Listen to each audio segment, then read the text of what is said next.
When thinking about the topic of whether to allow people to have truly free choice, it reminds me of a story from my own history. When I was a sophomore in high school, I went to an all-boys Catholic school, and Father Ray, who was teaching us religion, wanted to illustrate to us why it is that God gave human beings free will. And here was the story he used. He said, imagine you were walking down the street, a beautiful woman is walking towards you, and you have the power to snap your fingers and make her fall instantly, madly in love with you. Just imagine you had that ability. Of course, we were imagining that ability as we were 14-year-old high school students. And he said, what would be even greater than that ability? Now, of course, we're thinking about that too, 14-year-old boys. And he said, no, what would be even greater than that ability is if she fell in love with you completely of her own accord. That's a really profound moral insight.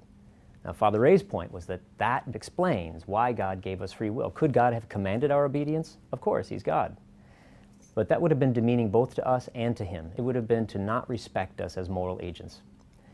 But we can put the religious part of that aside and just think about that core moral insight. What it means to respect a person as a moral agent is to give that person the opportunity to choose, even when you know that sometimes they'll make bad choices, sometimes they'll choose things they shouldn't, sometimes they'll choose things that even they themselves will regret later.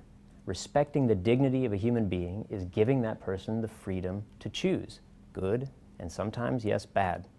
And that moral insight is really at the core of classical liberalism.